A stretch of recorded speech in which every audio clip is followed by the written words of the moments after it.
Welcome to the Rare History Channel. 10 Things You May Not Know About Jacqueline Kennedy Onassis. Jacqueline Kennedy Onassis, born Jacqueline Lee Bouvier and better known as Jackie, is perhaps the most famous First Lady in history. Young, beautiful and sophisticated, Jackie lived an enviable life of glamour and status as the wife of President John F. Kennedy until his assassination on November 22, 1963. Widowed, Jackie became the focus of the nation's grief and suffered from bouts of depression. She remarried in 1968 to Aristotle Onassis, a Greek shipping magnate. This decision was met with backlash from the American press and public, who saw Jackie's second marriage as a betrayal of her relationship with the fallen president. Fact number 1. She worked as a reporter and photographer.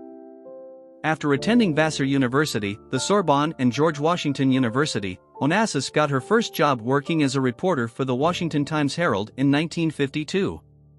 As the paper's inquiring photographer, the future First Lady roamed the streets of the nation's capital asking strangers their opinions on everything from personal finance to politics and relationships. Among the many people she interviewed was Richard Nixon, the man John F. Kennedy would later defeat in the 1960 presidential election. Number 2. She was briefly engaged to another man before marrying John F. Kennedy. Before ever going on her first date with Kennedy, Onassis very nearly married another man. In January 1952, the society pages of the Washington Times-Herald announced her engagement to a Yale grad, World War II vet and Wall Street banker named John Husted. The 22-year-old Onassis soon began having doubts about the match, and supposedly expressed reservations about becoming a housewife. In March 1952, she abruptly called off the wedding. Only a few months later, she began dating Kennedy, then a U.S. congressman, after meeting him at a dinner party. The two were married in September 1953. Number 3. She was both admired and criticized for her fashionable clothing. Onassis was one of the defining fashion trendsetters of the 1960s. American women eagerly sought out the famous Jackie look, and department stores scrambled to produce affordable imitations of her sleek, classy dresses. Nevertheless, her chic sensibility was often a point of contention. Her obsession with pricey French couture was criticized during the 1960 presidential campaign, and after she became First Lady, the Kennedy camp worried her taste for foreign clothing could make the family seem out of touch. To solve the problem, her father-in-law, Joseph Kennedy, helped pair her with American-based designer Oleg Cassini. Cassini went on to design more than 300 of Onassis' most iconic outfits, and later dubbed himself the First Lady's Secretary of Style. Number 4. She launched a massive renovation of the White House. Shortly after Kennedy won the 1960 presidential election, Onassis turned her famous eye for style toward overhauling the shabby decor of the White House. After burning through her $50,000 budget in a matter of days, she created the Fine Arts Committee for the White House, courted private donors and went to work acquiring pieces of historically significant furniture from museums and collectors. She soon transformed the presidential mansion into a more elegant space adorned with antiques and artifacts once owned by the likes of George Washington and Abraham Lincoln. In February 1962, she gave a famous televised tour of the renovated White House to Charles Collingwood of CBS TV. The performance won her a special Emmy Award and helped cement her celebrity status. Number 5. She opened a school in the White House. Despite her own background as a reporter, Onassis strived to shield her two children from the media during her time in the White House. When press scrutiny and security concerns made it difficult for her young daughter Caroline to travel into the city, Onassis turned the White House's third-floor solarium into a nursery school and invited other kids, some of them children of Kennedy administration staff, to attend. The school later grew into a fully operational kindergarten complete with around 10 students, professional teachers, and even a small collection of rabbits, guinea pigs and other animals. Number 6. She spoke multiple languages. Onassis was a lifelong student of foreign cultures, and became fluent in French, Spanish and Italian during her school days and European travels. Her facility with languages often proved a valuable asset to her husband's political career.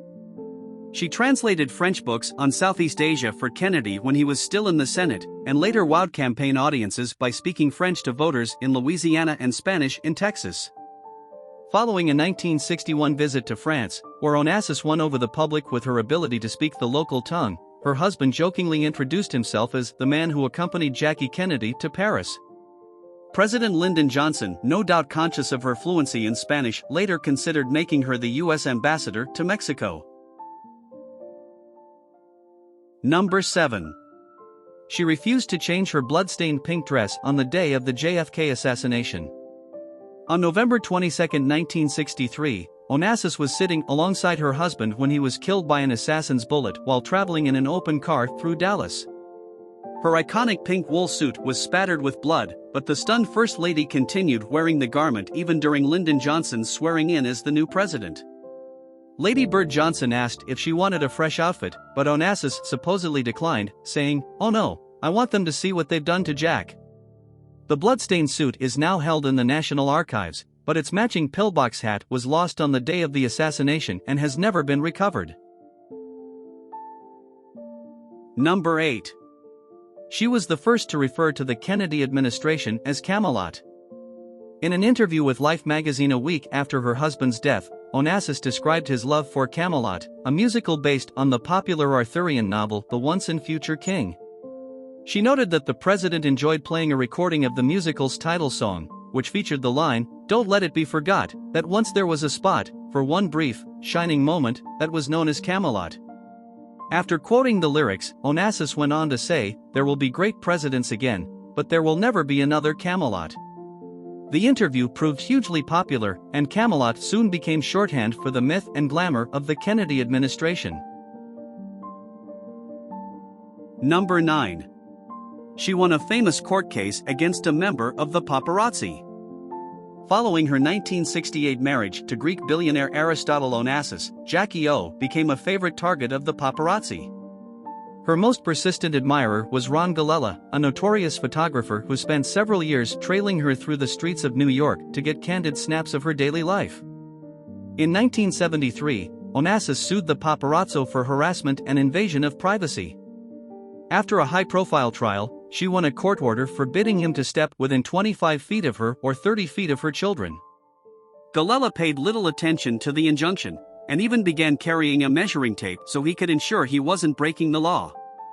He only gave up his pursuit in the 1980s, after Onassis took him to court a second time.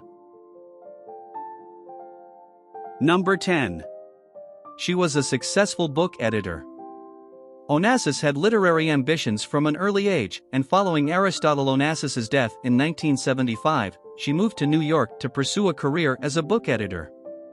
The former First Lady started out as a consulting editor at Viking Press before moving to Doubleday, where she worked as a senior editor until her death in 1994. During her time in the publishing world, she had a hand in several popular books, including the Michael Jackson autobiography Moonwalk, Larry Connick's The Cartoon History of the Universe, and translations of Nobel laureate Naguib Mahfouz's Cairo trilogy.